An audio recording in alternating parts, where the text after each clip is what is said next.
Hello viewers, I doctor SVK Lal welcome you all in my YouTube channel. मेरे YouTube channel में आपका बहुत बहुत स्वागत है। अगर आप इस चैनल पर नए हैं तो चैनल को लाइक, शेयर और सब्सक्राइब करें ताकि विविध विषयों से संबंधित वीडियो जो मैं डालते रहता हूं आप तक पहुंचे। अभी आज रात्रि में 24 अक्टूबर को दीपावली पूजा, काली पूजा और लक्ष्मी पूजा के रूप में जिसे हम मनाते हैं वो संपन्न हुई है। तो ये वीडियो इसी पर प्रस्तुत है। अगल बगल में जहाँ पर काली पूजा होती है तो वहाँ पर मैंने इस वीडियो को शूट किया है और इस पर जो कुछ शास्त्रीय और कुछ सामाजिक पहलू है उस पर मैंने इसका विचार किया है। तो आप इस वीडियो को पूरा देखें और अगर आपको ये चैनल अच्छा लगे तो चैनल को लाइक, शेयर और सब्सक्राइब करें। चलिए आज हम आपके लिए लेकर के आए हैं शक्ति साधना और दीपावली पर ये विवेचन है। तो दीपावली का इतिहास तो बहुत पुराना रहा है। ऐसी मान्यता रही है कि जब श्री राम भगवान लंका विजय पश्चात लौटे तो श्री अवध में नागरिकों ने दीपावली मनाई थी। तब से आज तक हम लोग दीपावली मना रहे हैं। अब सनातन धर्म में कुछ विशेष समय में नक्षत्र होते हैं, कुछ विशेष समय के नक्षत्र होते हैं जिसमें ये साधना आराधना बहुत प्रभावशाली मानी जाती है। तो मंत्र जो साधक हैं, तंत्र साधक हैं या यंत्र साधक हैं, उनके लिए भी ये जो नक्षत्र होता है बहुत प्रभावशाली होता है। तो कुछ धार्मिक मान्यता के हिसाब से, कुछ भगवान को आदर देने के लिए, कुछ साधना के हिसाब से, तो जो जिस भाव से भी भगवान को भजता है तो उस सब में ये जो दीपावली की जो तिथि होती है और ऐसे ही जो कुछ विशेष समय होते हैं उनका लाभ होता है। तो मांत्रिक हों या तांत्रिक हों या यांत्रिक हों, सभी को अपने अपने ढंग से इस तिथि को देखते हैं, इस पर्व को देखते हैं और इसमें उनको फ़ायदा भी मिलता है। अब कहा गया है कि देवाधीन जगत सर्वं मंत्राधीनाश्च देवता ते मंत्राः ब्राह्मणाधीनाः तस्माद् ब्राह्मण देवता। मतलब देवाधीन जगत सर्वं मंत्राधीनाश्च देवता ते मंत्राः ब्राह्मणाधीना तस्माद् ब्राह्मण देवता। इसका मतलब हुआ कि पूरा विश्व देवों अर्थात देवताओं अर्थात दिव्य आत्माओं के अधीन है और अर्थात उनके बस में है, और देवता मंत्रों के बस में है और मंत्र ब्राह्मण के बस में है और इसी हेतु ब्राह्मण देवता है। यहाँ पर मंत्र शक्ति के बारे में बतलाया गया है और हम देखेंगे कि कितने ही सुर असुर सब जो है मंत्र के बल पर बहुत प्रभावशाली हुए, बहुत शक्ति हुई। अब मंत्र के द्वारा जो शक्ति मिलती है तो उसका दुरुपयोग नहीं करना चाहिए, जन कल्याण में खर्च करना चाहिए, नहीं तो भगवती कुपित भी होती हैं। तो इस अवसर पर मंत्र साधना का भी प्रावधान है। अब प्राचीन काल में वैदिक परंपरा और वेदांत के मान्यताओं पर गौर करें तो प्रत्येक व्यक्ति जन्म से शूद्र होता है, संस्कार के बाद ब्राह्मण बनता है। ब्राह्मण बनने के बाद अगर वह सेवा की वृत्ति को अपनाता है तो शूद्र, या सेना में भर्ती होकर देश की रक्षा के लिए तत्पर होता है तो क्षत्रिय, एवं व्यापार की वृत्ति अपनाता है तो वैश्य। पर बाद में अनेकों कुरीतियों और कुप्रथाओं का जन्म हुआ तथा जाति जन्मगत होने लगे। ऋग्वैदिक परंपरा के अनुसार हम देखें तो एक व्यक्ति कुछ दिनों तक ब्राह्मण रहने के बाद कुछ दिनों शूद्र और कुछ दिनों तक वैश्य, फिर कुछ दिन तक क्षत्रिय रह सकता था। अर्थात एक ही व्यक्ति अपने कालावधि में निश्चित अवधि के लिए ब्राह्मण, निश्चित अवधि के लिए क्षत्रिय या निश्चित अवधि के लिए शूद्र या वैश्य हो सकता था। बाद में हम देखें तो उत्तर वैदिक काल में ब्राह्मण, क्षत्रिय, शूद्र और वैश्यों के जन्मजात होने का प्रमाण मिलता है। और मतलब इसी समय से ये जो वर्ण हैं वो जातिगत होने लगे और वर्ण को जाति में बदलने का बीजारोपण शुरू हुआ। अब इसका मतलब हो गया कि ब्राह्मण का बेटा ब्राह्मण, शूद्र का बेटा शूद्र, क्षत्रिय का बेटा क्षत्रिय। तो इसके बाद वर्ण जाति में परिवर्तित हुए, फिर जाति अनेकों उपजाति में विभाजित हुए, फिर किसी खास जाति में जन्म लेने के कारण किसी को नीचा और किसी को ऊंचा दिखाया जाने लगा और माना जाने लगा। इस तरह आपसी घृणा और द्वेष के कारण हिंदू धर्म का पतन होने लगा। और पतन होने के कारण इनकी शक्ति भी छीन होने लगी। शक्ति छीन होने के कारण सैकड़ों वर्षों तक ये विदेशी आक्रांताओं के गुलाम रहे। फिर इस धर्म में अनेकों महापुरुष हुए जिन्होंने जाति प्रथा का विरोध किया। धर्म सुधार आंदोलन हुआ। समय पर अनेकों महापुरुषों ने अवतार लेकर समाज को इन कुरीतियों से मुक्त किया। इस धर्म सुधार के प्रणेताओं और धर्मावलंबियों के द्वारा सभी जाति और वर्ग के लोग थे। ये धर्म सुधारक में सभी जाति और सभी वर्ग के लोग थे, चाहे वो ब्राह्मण हों या ब्राह्मणोत्तर जातियों के हों। तो धर्म सुधार जो आंदोलन हुआ है और धर्म जो सुधारक हुए हैं उसमें हम देख सकते हैं कि सभी धर्म और जाति के लोग आए हैं। दैत्यों के गुरु, जिन्हें उच्च कोटि का ब्राह्मण माना जाता है, उन्होंने कतिपय असुरों और दैत्यों को मंत्र का दीक्षा दिया और मंत्रों के साधना के बल पर असुरों और दैत्यों के द्वारा अनेकों लोगों, जिसमें पृथ्वी से स्वर्ग लोक तक शामिल है, को विजित किया गया, अर्थात जीत लिया गया। फिर कुछ खास वर्गों के द्वारा इस बात को समझाकर और समझकर कि मंत्रों में कितनी उदात्त शक्ति छिपी है, कुछ खास वर्ग को साधना, मंत्र साधना और तंत्र से वंचित किया गया और इस कृत्य के द्वारा पूरा समाज पतन की ओर अग्रसर होने लगा। फिर अनेकों महापुरुषों ने इसमें उन्मूलन हेतु अवतार लिया। पौराणिक काल में शुक्राचार्य के बाद राम ने सबरी के बैर खाए। बानर, रीछ जैसे गिद्ध जातियों, बानर, रीछ और गिद्ध जातियों को सेना में शामिल करके लंका विजय किया। कृष्ण ने नारायणी सेना को इकट्ठा कर विश्व विजय किया। गोरक्षनाथ ने नाथ पंथ की स्थापना की और साधना के बल पर सभी जातियों से सिद्ध को स्थापित किया। उन्होंने हर एक जातियों से सिद्ध दी और उन सिद्धों के बारे में माने धोबी जाति से हैं, कुम्हार से हैं, मल्लाह से हैं, न्यायिक वर्ग से हैं, लेकिन आज हम सिर्फ उनको सिद्ध के रूप में जानते हैं। तो कहा भी गया है कि जाति न पूछो साधु की, पूछ लीजिए ज्ञान। तो ऐसे परंपरा स्थापित किए गए जिसमें यह बताया गया कि कोई भी जाति सिद्ध हो सकता है, कोई भी जाति ईश्वर को प्राप्त कर सकता है। ऐसे अनेक महापुरुष हुए हैं, जैसे संत रविदास हुए या पलटू कुम्हार हो या सहजो बाई हों, या मतलब तो इन लोगों ने सिद्ध कर दिया कि सिर्फ एक ही जाति के मतलब ये नहीं है विरासत में कि वही ईश्वर को प्राप्त करे। कोई भी व्यक्ति ईश्वर को प्राप्त कर सकता है। इन महापुरुषों के जीवनी से हम देखें तो हम ये ज्ञात कर सकते हैं। संक्षेप में कहें तो जितने भी महापुरुष अवतार हुए हैं उन्होंने मानवता की भलाई के लिए और मानव में विभेद को समाप्त करने के लिए काम किया है। जितने भी महापुरुष और अवतार हुए हैं सब में एक बात कॉमन है कि उन्होंने मानव कल्याण, विश्व कल्याण और जगत कल्याण पर जोर दिया है और इस हेतु उन्होंने शक्ति प्राप्ति करने की बात कही है। इस शक्ति को प्राप्त करने हेतु उन्होंने साधना की बात की है। इस साधना हेतु उन्होंने तंत्र, मंत्र, यंत्र और योग जैसे रास्तों में से किसी एक को का अवलंबन करने पर जोर दिया है, अपनाने पर जोर दिया है। अब अगर हम पंथ की बात करें तो भगवान विष्णु के जो साधक हैं, उपासक हैं, उनको हम वैष्णव कहते हैं। भगवान शिव के जो साधक और उपासक हैं उनको हम शैव कहते हैं। और शक्ति के जो उपासक हैं अर्थात जगत जननी जगदम्बा माता भवानी की जो आराधना करते हैं उपासक हैं उनको हम शाक्त कहते हैं। माँ आदिशक्ति जगदम्बा के साधकों, भक्तों, उपासकों को शाक्त कहा जाता है। तो इन शाक्त साधना के भी अनेक रूप हैं, जैसे तंत्र साधना, भक्ति साधना, दक्षिण पंथ की साधना, वाम पंथ की साधना, वैदिक साधना, सावड़ पंथ साधना।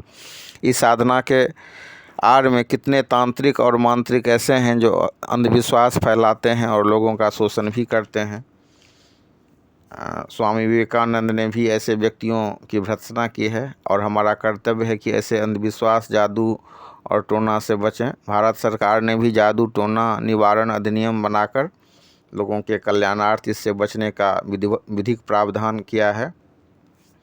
अब हम देखें तो हम समझ सकते हैं कि पूजा के आड़ में आज जो दिक्कत हो रही है, कुछ विसंगति उत्पन्न हुई है। पूजा के आड़ में हम देख रहे हैं कि मूल जो पूजा का है भगवती का आराधना और उनसे एकात्म स्थापित करना, उनका आशीर्वाद प्राप्त करना और जीवन में समस्त बाधाओं से मुक्त होकर के जो मूल ध्येय है उसको प्राप्त करना और दैहिक भौतिक ताप से मुक्ति और सारा ऐश्वर्य, सारा भोग, सारा चीज़ भगवती देती हैं। तो वो चीज़ गौन हो गया। और पूजा के आड़ में हम देख सकते हैं कि कैसे ज़बरदस्ती चंदा उगाही, लोगों का उत्पीड़न, तेज़ आवाज़ में लाउड स्पीकर को बजाना, ये सब चीज़ सब रूढ़ी उत्पन्न हो गई है। और मतलब आप देख सकते हैं कि कितना तेज़ आवाज़ में लाउड स्पीकर को बजाया जाता है, और कितना जो चंदा के नाम पर लोगों का कितना शोषण होता है, कैसे मारपीट की जाती है ड्राइवर सबसे। और देश की व्यवस्था ऐसी है कि सब चीज़ होकर के भी लोग कंप्लेन नहीं कर पाते हैं। उनको लगता है कि कंप्लेन करें और पुलिस ही 10 दिन उसको टॉर्चर करे, उसको पूछे कौन थाना में चक्कर लगाए।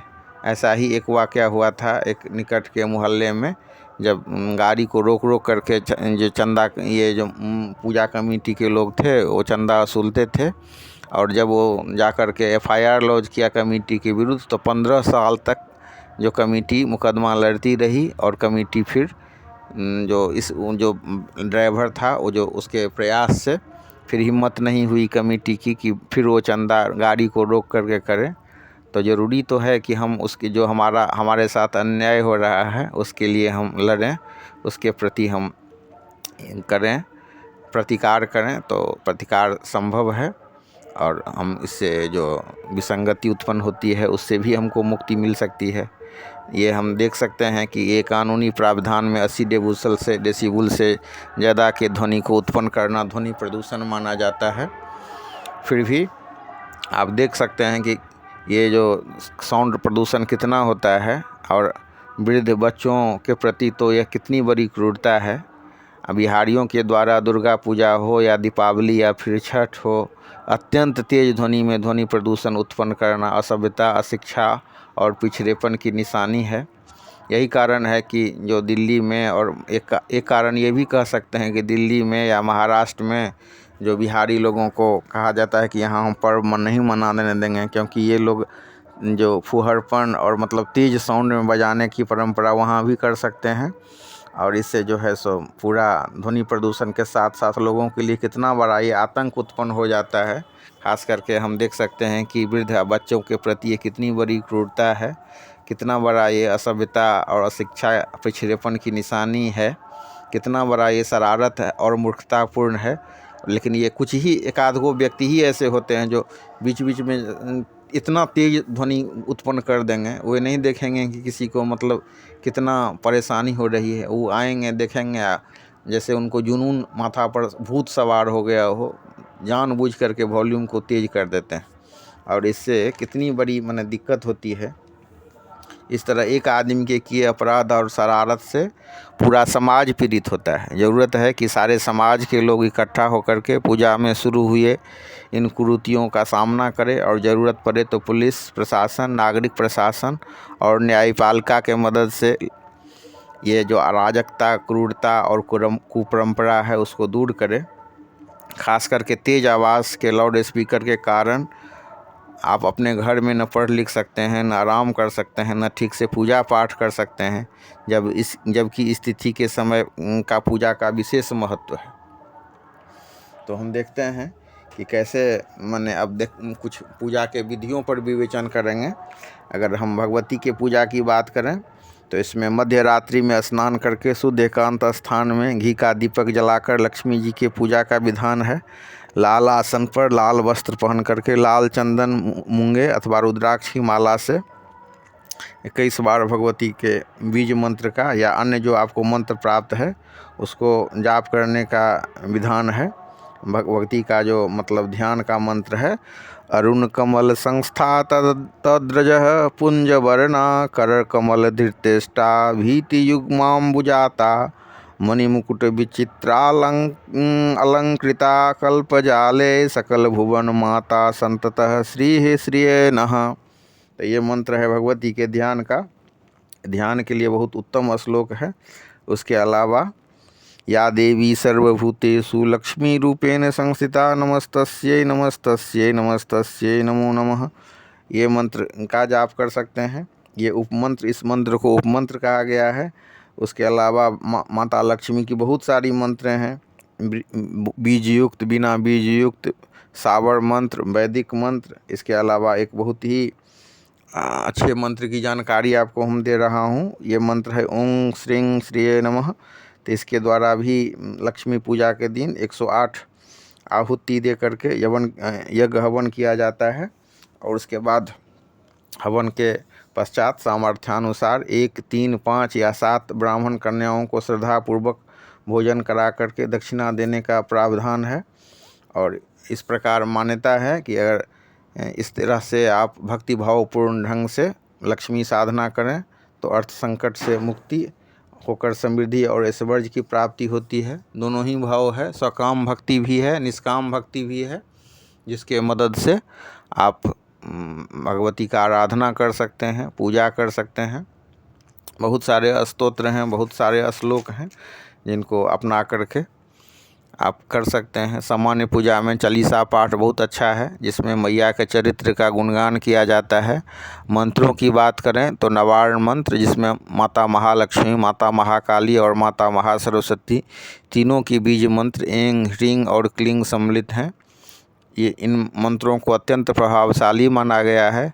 इसके अलावा नाथपंथियों द्वारा शुरू किए गए कतिपय सावर मंत्र बहुत सहज और सरल ढंग से कल्याणकारी हैं और इनको किसी योग्य, निर्लोभ और कल्याणकारी साधक के निर्देशन में करके हम बहुत लाभ प्राप्त कर सकते हैं। संपूर्ण मिथिलांचल क्षेत्र में भय प्रकट कुमारी प्रार्थना का विशेष महत्व है। लक्ष्मी जी के पूजा के साथ साथ लोग जगत जननी जानकी माता को भय प्रकट कुमारी प्रार्थना सुनाकर पूजा और अर्चन करते हैं तथा उन्हें प्रसन्न करते हैं। साथ ही खोंच भरने की प्रथा और परंपरा भी है। जगत जननी, जगन माता, जगदम्बा, महालक्ष्मी, माँ की गायत्री भी हम कर सकते हैं। इस समय में उनका जो गायत्री मंत्र है महालक्ष्मी माता का, ये आप ऐसे इसको कर सकते हैं। पत्ने च धीमहि तन्नो लक्ष्मी प्रचोदयात्। उनका जो महालक्ष्मी का जो गायत्री मंत्र है ओं महादेवो च विद्महे विष्णु पत्ने च धीमहि तन्नो लक्ष्मी प्रचोदयात्।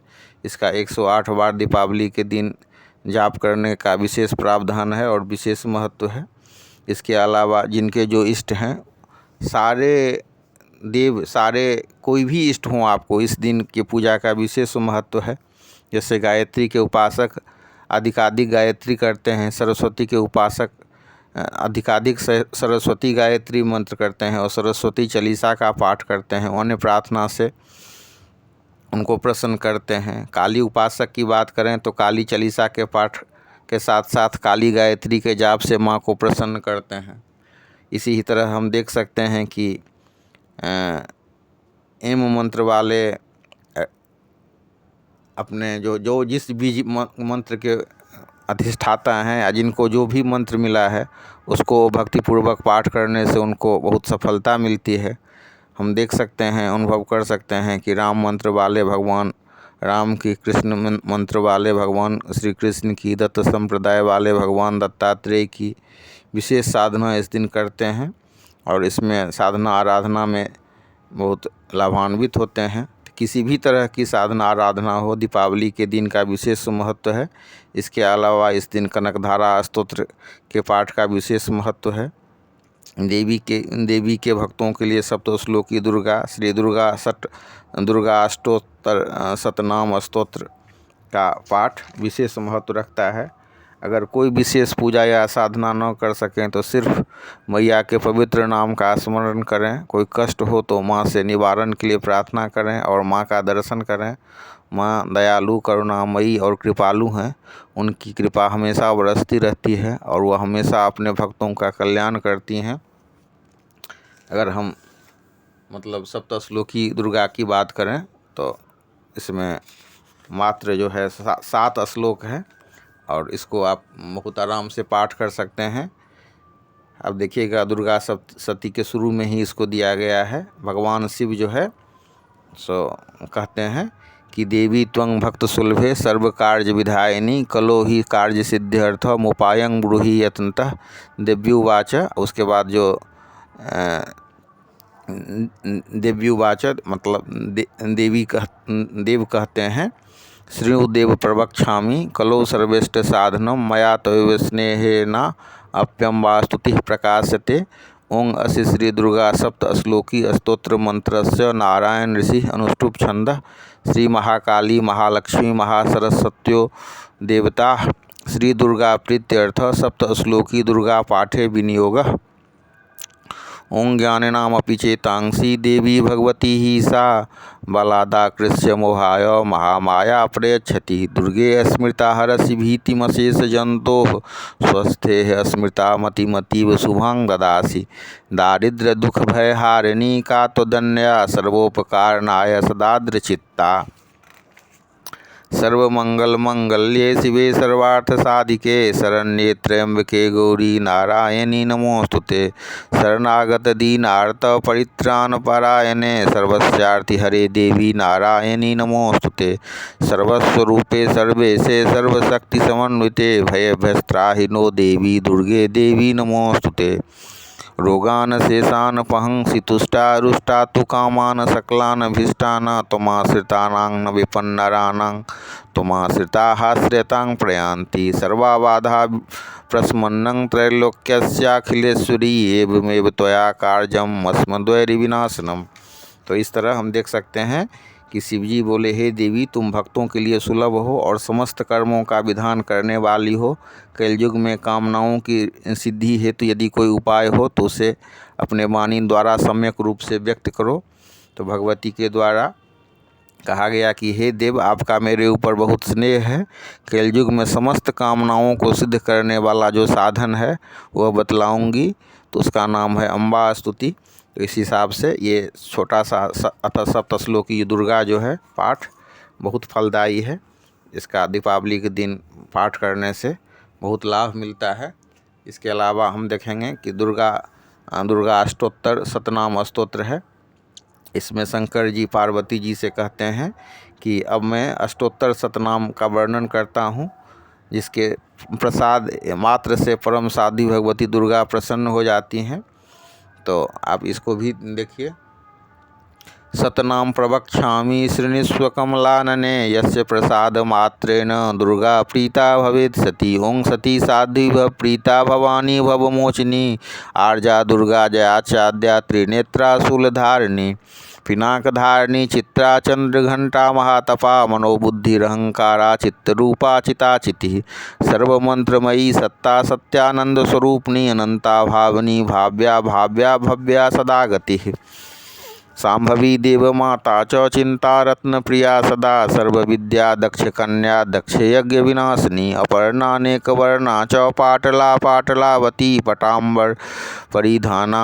पट्टांबर परिधाना कलमंजिर रजनी। अमेया अमेय विक्रमा क्रूरा सुंदरी सुरसुंदरी वंदुर्गा च मातंगी मतंग मुनि पूजिता।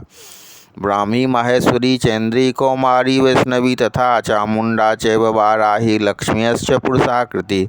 विमलोत्कर्षिणी ज्ञाना क्रिया नित्या च बुद्धिदा बहुला बहुल प्रेमा सर्ववाहन वाहना।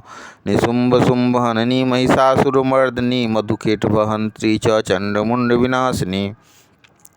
सर्वासुर विनाशा च सर्वदानवघातिनी सर्वशास्त्रमयी सत्या सर्वास्त्रधारिणी तथा अनेक शस्त्रहस्ता च अनेकास्त्रस्य धारिणी। कुमारी च कन्या च कैशोरी युवती यति अप्रौढ़ा च प्रौढ़ा च वृद्धमाता बलप्रदा महोदरी मुक्तकेशी घोररूपा महाबला।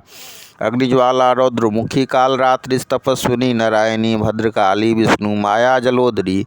शिवदूती कराली च अनंता परमेश्वरी कात्यायनी च सावित्री प्रत्यक्षा ब्रह्मवादिनी। य इदं प्रपठे नित्यं दुर्गानां शताष्टकं नासाद्यं विदते देवी त्रिषु लोकेषु पार्वती। धनं धान्यं सुतं जायां हयं हस्तिनमेव च चतुर्वर्गं तथा चान्ते लभेन मुक्तिं च शाश्वतीं। कुमारीं पूजयित्वा तु धायत्वा देवी सुरेश्वरीं पूजयेत परया भक्त्या पठेन्नाम शताष्टकम्। तस्य सिद्धिर्भवेत् देवी सर्वैः सुरवरैरपि राजानो दासतां यान्ति राजश्रियमवाप्नुयात्। गोरोचनालक्तककुङ्गमेन सिन्दूरकर्पूरमधुयत्रेण विलिख्ययन्त्रं विधिना विधिज्ञो भवेत् सदा धार्यते पुरारी। भौमावास्या निशामग्रे चन्द्रे सद्भिषाङ्गते विलिख्य प्रपठेत स्तोत्रं स भवेत् संपदां पदम्। तो इस हिसाब से देवी के का जो नाम है इसमें वर्णन किया गया है। एक ही साथ इसको पाठ करने से 108 नाम का पाठ हो जाता है।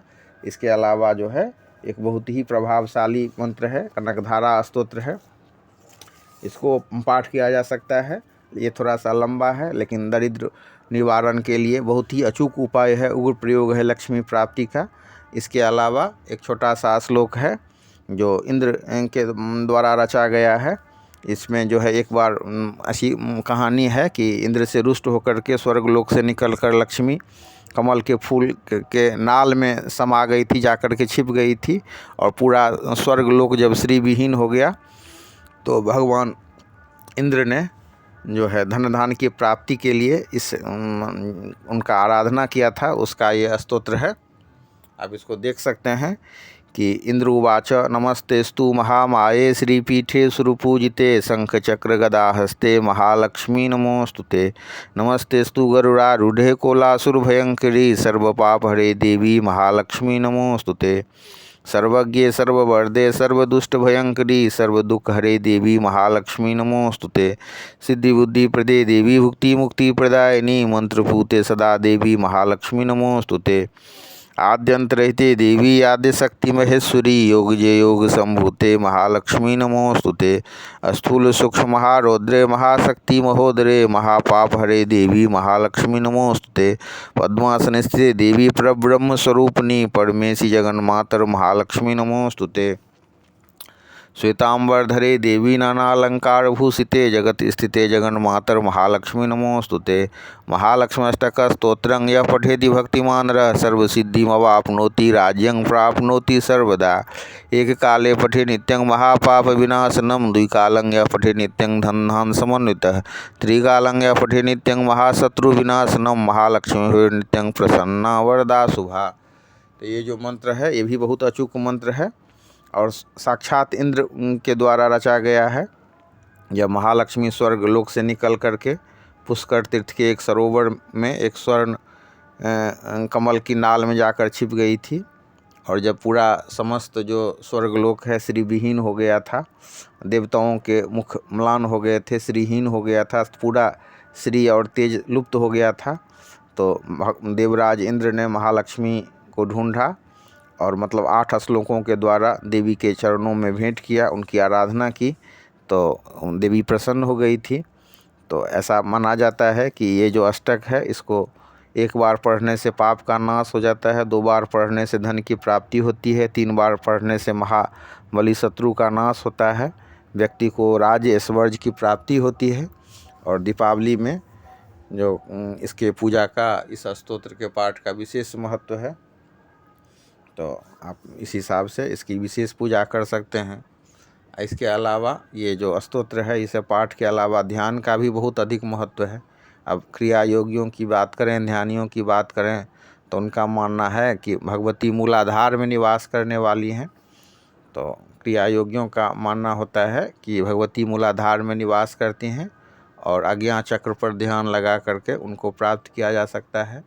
तो अनेकों विधियाँ हैं, अनेकों तंत्र हैं, अनेकों मंत्र हैं, अनेकों यंत्र हैं, इसके द्वारा हम भगवती की आराधना कर सकते हैं, उनको प्रसन्न कर सकते हैं। सकाम भी भक्ति है, जैसे मातृ रूप में उनको मान करके, जैसे कैसे माता पिता से लोग अपने दुख तकलीफ़ और चीज़ की कामना करता है, वैसे देवी आराधना में भी हम कर सकते हैं, मातृ रूप में कह करके कि हे माँ हमको ये दिक्कत है, इसको समाधान कीजिए, और उनको मान सकते हैं। तो इस हिसाब से बहुत सारे मंत्र हैं। 4 अक्षर वाला लक्ष्मी मंत्र है। माणिक्य प्रतिम प्रभांग हिमनी मयस्तु गैस चतुर्भिर्गजे हस्ताग्राहित रत्न कुंभ सलिले राक्षिस राशिक्ष मानांग मुदा हस्ताब्जैर वरदानम भुज युगा भीतिर्धानांग हरे कांताकांक्षित परिजात तलिकांग वंदे सरो जास नाम, इस हिसाब से है। और मतलब एक ये जप मंत्र है एंग श्रींग ह्रींग क्लींग, तो इन मंत्रों से भी इनकी आराधना होती है। उसके अलावा 12 अक्षर मंत्र भी है। ध्यान के भी बहुत मंत्र हैं। वसुधा लक्ष्मी का मंत्र है, सिद्ध लक्ष्मी का है, महालक्ष्मी का है, ज्येष्ठा लक्ष्मी का मंत्र है। सबके अलग अलग मंत्र हैं, अलग अलग विनियोग है, अलग अलग जप मंत्र है। तो कोई भी जो मंत्र है उनके हम उससे उनकी आराधना कर सकते हैं। बहुत प्रचलित मंत्रों में ओं श्रीं ह्रीं श्रीं कमले कमलालय प्रसीद प्रसीद है, ओं ह्रीं श्रीं महालक्ष्मी नमः। उसके अलावा ओं श्रीं ह्रीं क्लीं श्रीं लक्ष्मी रागच्छ गच्छ मम मंदिरे तिष्ठ तिष्ठ स्वाहा। तो ये इस तरह के मंत्रों से हम भगवती को प्रणाम कर सकते हैं और उनके कृपा को प्राप्त कर सकते हैं। तो बहुत प्रासंगिक है कि इस दीपावली के अवसर पर हम भगवती का ध्यान करें, उनका स्मरण करें, उनका पूजा करें और ये कामना करें कि सर्वे भवन्तु सुखिनः, सर्वे सन्तु निरामयाः। सबके क्लेशों का हरण करें भगवती, सबकी मनोकामना को पूर्ण करें, सबका कल्याण करें। इसी भावना के साथ ये वीडियो आप तक समर्पित है। वीडियो को पूरा देखने के लिए